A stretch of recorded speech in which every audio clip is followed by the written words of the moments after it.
Dreamweaver, Chapter 2, Bad Impressions. He was around her age, no more than 18.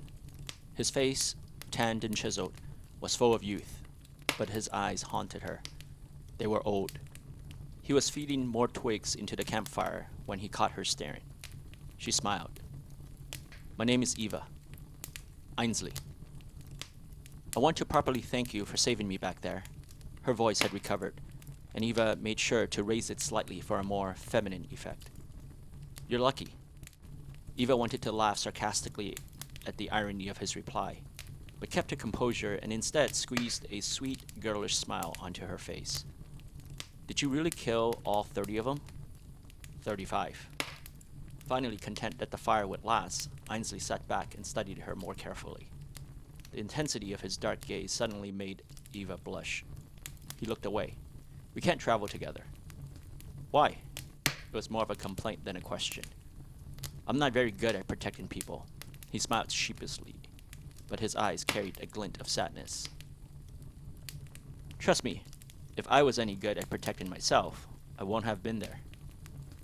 At least you're still alive." "You want another thank you?" She joked, and the previously solemn look on his face disappeared. "I think your life is worth at least more than one, right?" She got on her knees and made a bowing gesture toward him, to which they both burst into laughter. "Are you a guardian?" Eva asked, and regretted the moment she did. The flames flattened and elongated at Ainsley's change in mood. His face had darkened considerably. "No, I'm nothing like them." "But you protected me. You slaughtered them and—" She couldn't find a name for what he had done in the garden. "You've seen it before." "Once, when I was little.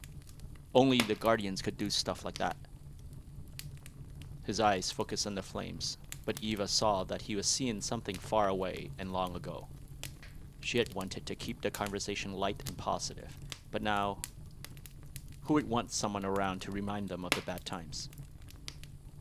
"We're not alike." He looked at her with those dark brown eyes and repeated, "I'm not them." She understood. His choice of color, his change in mood, none were subtle signs. Would she really be safe with someone like him? He stood up and took off his coat. Ainsley saw her reflexively back away. With much care, he folded the coat and held it out without advancing further. "It gets cold when you're asleep." Seeing her reluctance, he added, "I insist." "You really like the thank yous." He laughed. "Depends on whom it's from." She was unable to suppress a smile and took the offer. "Thank you, Ainsley." He nodded and went back to his place by the fire. Seeing her glance around at the encroaching darkness, he said reassuringly, "Don't worry, nothing will come near." Eva lay down but kept her eyes on Ainsley, who seemed to have immediately dropped into deep slumber. She didn't know what to make of him except to feel grateful. To be alive was such a great feeling. The night air was especially cool and crisp. Eva inhaled slowly, savoring the flow of every breath. Indeed, she owed him everything good or bad that were to happen hereafter. The protective weight of the coat produced a warm flush that coursed through her body. She pulled the coat up and held it tight. Before long, Eva was asleep. When she opened her eyes, Eva saw the smolder of the campfire, but no Ainsley. She immediately got to her feet. There was a small mound nearby, and she scaled it. Her heart raced. She felt death once again brush its fingers against her, making her chill despite the morning warmth. From her position, Eva had a panoramic view of her surroundings. Calm down, she told herself. If she were to find him, then she had to focus. She started to scan systematically, one sector at a time as she rotated. To her left, a lone figure, like a small vertical line, bounced along the dirt trails. "Found you," she hissed, and darted down the hill in his direction. She knew she had to persuade him.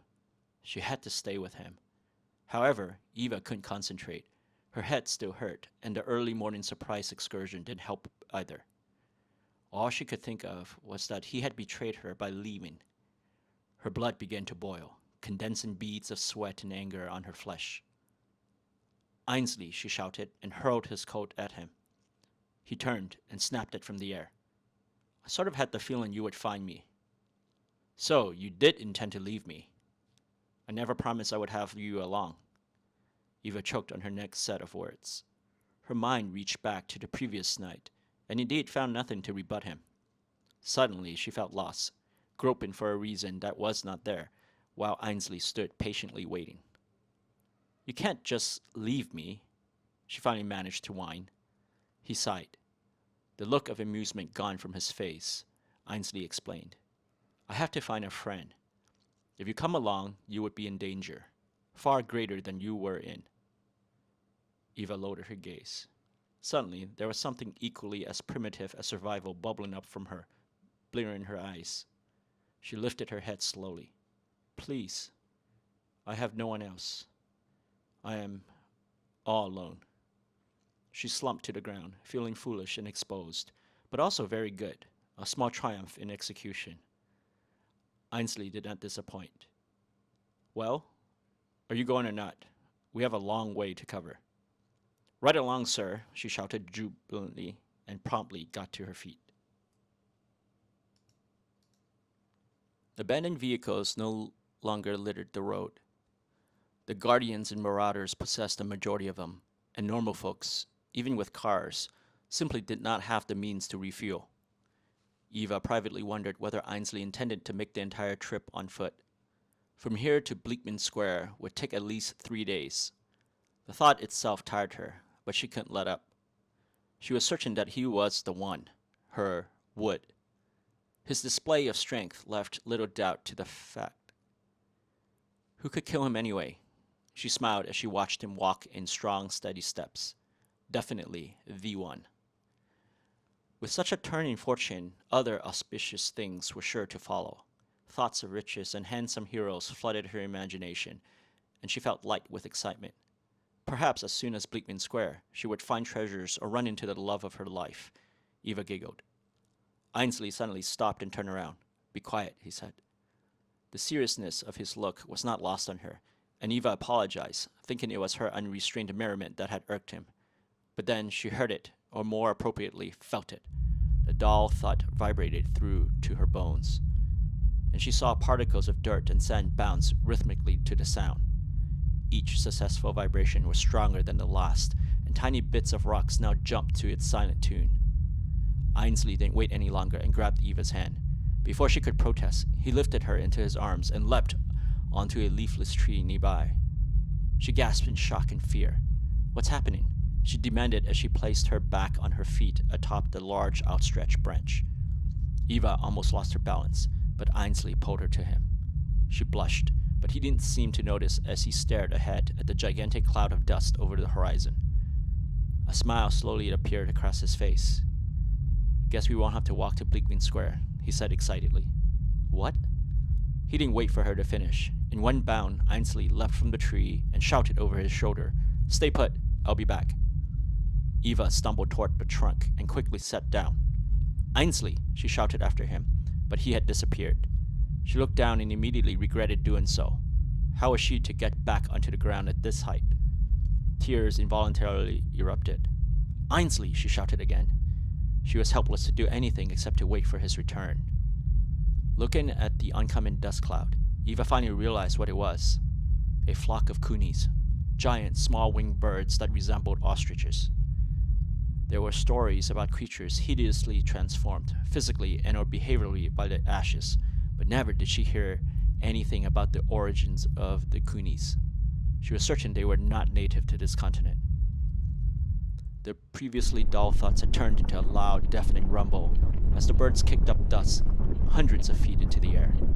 The tree Eva was on began to shake, and she slid onto her stomach, wrapping her slender arms around the branch. If I die, Ainsley, I will come back to haunt you, she cursed as she closed her eyes.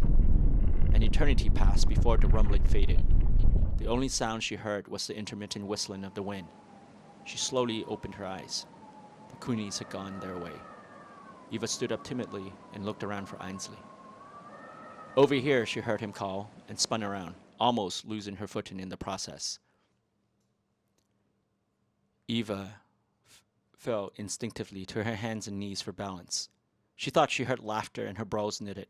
What's so funny? I wasn't laughing at you. I'm just glad we found this guy. Ainsley patted the giant bird on the head. The animal nodded slightly and screeched. He's not too happy about being separated, Ainsley explained.